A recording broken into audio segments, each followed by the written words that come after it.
যারা এতদিন ধরো তেমন একটা পড়তে পারো নাই বা পড়ছো জিনিসটা ভালো করে নোট করা হয় নাই, একটা এমন নোট বানাবা তোমরা আমাদের ক্লাসগুলোর মাধ্যমে, যেই নোটটা তুমি এইচএসসি পরীক্ষার আগে বলো বা অ্যাডমিশন পরীক্ষার আগে বলো তুমি দেখে যেতে পারো।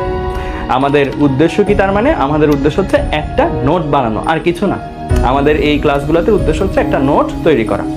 আর নোটটা যখন তৈরি হয়ে যাবে তারপরের কাজটা কি?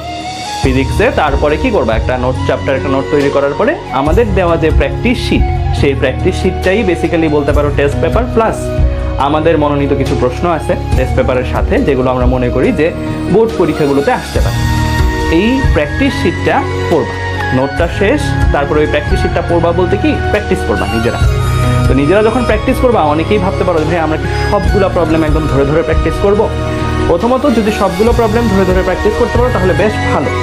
যদি কোনো কারণে প্র্যাকটিসটা করার সময় তোমরা দেখো যে সময় কম, পারতেছো না, তাহলে যেটা করবা সেটা হচ্ছে কয়েকটা প্রবলেম চোখে দেখে যাবা যে আচ্ছা ঠিক আছে এটা পারবো কিনা। রাফ করতে পারবে না, প্র্যাকটিস শিটের পাশ দিয়ে বা খাতার পাশ দিয়ে ছোট করে রাফ করবা, দেখবা যে হ্যাঁ এটা স্টেপগুলো ধরতে পারছো কিনা, প্রথমে কি করবা তারপরে কি করবা ধাপগুলো ধরতে পারছো কিনা ম্যাথগুলোতে। আর যেগুলো দেখবা যে একটু নতুন লাগতেছে, যে প্রবলেমগুলো একটু আনকমন, আগে এরকম টাইপের প্রবলেম করো না, সেগুলো অবশ্যই খাতায় করবো। যেগুলো পারি সেগুলো রাফ টাইপের করব খুবই কম সময়ে, আর যেগুলো একবারে নতুন লাগতেছে, আনকমন লাগতেছে, সেগুলো খাতায় করব।